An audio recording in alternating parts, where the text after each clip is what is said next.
Assalamualaikum warahmatullahi wabarakatuh. Halo teman-teman semuanya, perkenalkan nama saya Dina Widi Astuti. Saya mahasiswi Magister Pascasarjana Universitas Islam Negeri Sultan Toha Saifuddin Jambi. Pada kesempatan kali ini, saya ingin berbagi tutorial bagaimana cara uji autokorelasi di SPSS. Baik, silakan disimak video berikut. Nah, sebelum teman-teman ingin melakukan uji autokorelasi, baiklah kita pahami terlebih dahulu yuk apa itu autokorelasi. Nah, jadi untuk konsep uji autokorelasi ini ada beberapa hal yang perlu kita perhatikan.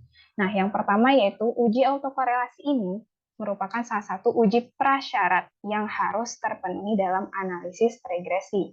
Seperti yang akan saya jelaskan nanti, yaitu di uji analisis regresi berganda. Nah, kemudian tujuan uji autokorelasi ini untuk menguji apakah dalam model regresi linear ada korelasi antara kesalahan pengganggu pada periode T dengan kesalahan pengganggu pada periode T1 sebelumnya. Yang ketiga, uji autokorelasi ini digunakan ketika pola data bersifat time series atau data sekunder. Kemudian, ada beberapa metode yang digunakan dalam uji autokorelasi ini, diantaranya Durbin-Watson dan Rantes. Nah, namun nanti saya akan mencoba menjelaskan dengan menggunakan Durbin-Watson. Lalu, metode yang umum digunakan oleh para peneliti itu yaitu uji autokorelasi yang menggunakan Durbin-Watson ini. Dan model regresi yang baik itu seharusnya bebas atau tidak terjadi autokorelasi. Nah, baik, untuk sekedar contoh kasus yang akan saya gunakan nantinya dalam uji autokorelasi ini yaitu ingin mengetahui adakah pengaruh antara ekspor, impor, dan harga konsumen, indeks harga konsumen terhadap pertumbuhan ekonomi atau PDB di Indonesia. Nah, jadi di sini kita contohkan ya, misalkan X1-nya ini ekspor, X2-nya ini impor, lalu X3-nya ini indeks harga konsumen, dan Y-nya ini PDB. Dan kita berikan taraf signifikansinya sebesar 5%. Baik, selanjutnya. Nah, di sini kita sudah ada data dari tahun 2000 sampai tahun 2010. Dan ini datanya harus lengkap dan kita pindahkan ke aplikasi SPSS-nya, teman-teman. Nah, di sini kita harus pindahkan data-data yang tadi ada di Excel, dipindahkan ke SPSS. Yang hal pertama yang harus kita lakukan yaitu klik variable view terlebih dahulu, lalu isilah name-nya ini dengan variabel teman-teman yang sudah ada di Excel. Kemudian di sini ada type, di sini bisa diisi numerik atau koma atau yang lainnya disesuaikan dengan data yang teman-teman punya. Kemudian di sini ada width, ada decimal, ada label. Di sini label bisa diberikan penamaan untuk masing-masing variabel. Kemudian di sini ada values, missing, column, align, dan measure. Bisa disesuaikan dengan data-data yang teman-teman punya. Kemudian ketika sudah diisi secara lengkap di sini, teman-teman bisa klik menu data view. Nah, di data view ini teman-teman bisa copy-paste data teman-teman yang ada di Excel. Nah, ini kita misalkan ya, sudah saya tulis di Excel, bahwa ini adalah data-data yang akan saya pergunakan untuk uji autokorelasi di aplikasi SPSS. Nah, setelah sudah dipindahkan di SPSS, teman-teman bisa klik Analyze, lalu Regression, lalu klik Linear. Nah, kemudian teman-teman bisa pindahkan variabel X1, X2, ataupun X3, ataupun teman-teman juga bisa hanya menggunakan dua variabel independen saja atau bebas, tergantung teman-teman. Nah, di sini contoh untuk saya memiliki 3 variabel independen, yaitu ada ekspor, ada impor, kemudian ada IHK. Oke, kemudian selanjutnya teman-teman bisa pindahkan juga untuk variabel independennya. Nah, setelah seperti ini, teman-teman bisa klik statistik, lalu teman-teman klik Durbin-Watson, karena kita di sini akan menggunakan analisisnya menggunakan Durbin-Watson. Nah, kemudian klik continue, lalu OK. Nah, nanti akan muncul hasil dari SPSS-nya ya, teman-teman. Di sinilah yang akan kita gunakan untuk menguji apakah ada autokorelasi di dalam penelitian atau data kita. Nah, kemudian yang kita pergunakan itu yang mana nih, teman-teman? Jadi yang kita pergunakan itu yaitu model summary, yang ini ya, teman-teman. Nah, ketika sudah muncul seperti ini, teman-teman bisa pindahkan hasil ini ke dalam file masing-masing. Nah, kalau saya pindahkan ke bagian ini.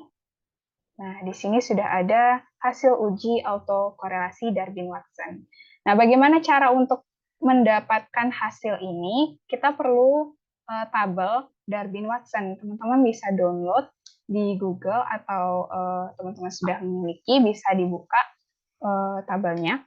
Nah, namun sebelum ke tabel, kita bisa melihat lebih dahulu hasil dari model summary-nya dari Darwin-Watson. Di sini sudah ada kita tandai, yaitu 2,446.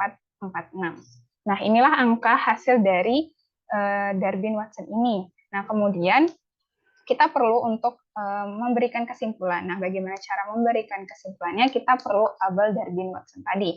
Baik, kita akan buka tabelnya. Nah, ini adalah contoh tabel Darwin-Watson.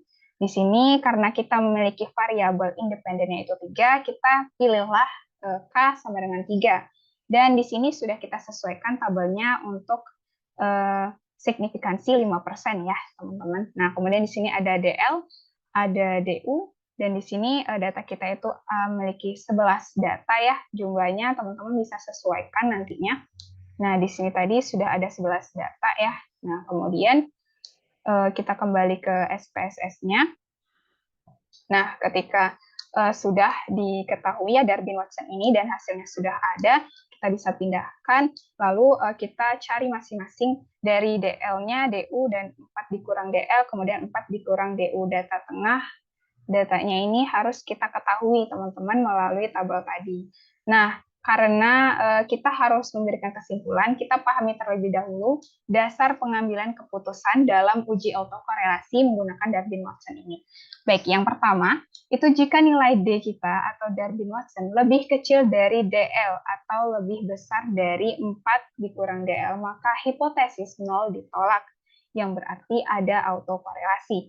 Dan yang kedua, jika nilai D atau Darwin-Watson terletak antara DU dan 4 dikurang DU, maka hipotesis 0 diterima, yang berarti tidak ada autokorelasi.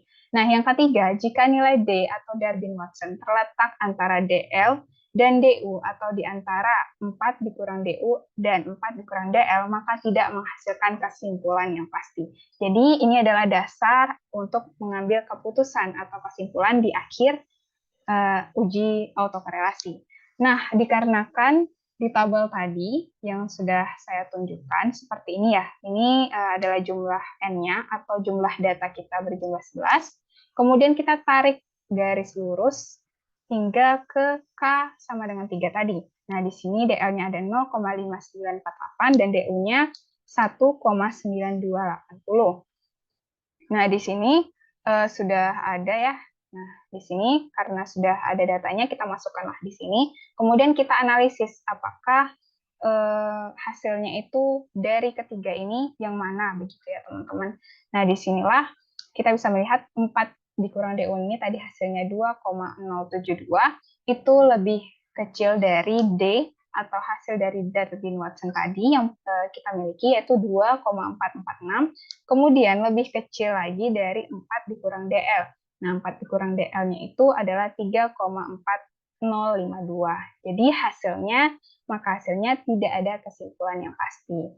Berikut hasil dari uji autokorelasi Darwin-Watson yang sudah saya coba untuk share di sini. Demikianlah untuk hasil uji autokorelasi di SPSS dari saya. Semoga dapat membantu teman-teman yang sedang membutuhkan untuk hasil penelitiannya. Terima kasih sudah menonton video ini sampai akhir. Silakan komen, like, dan subscribe ya teman-teman. Dan mohon maaf jikalau ada kekurangan dari video ini. Wassalamualaikum warahmatullahi wabarakatuh.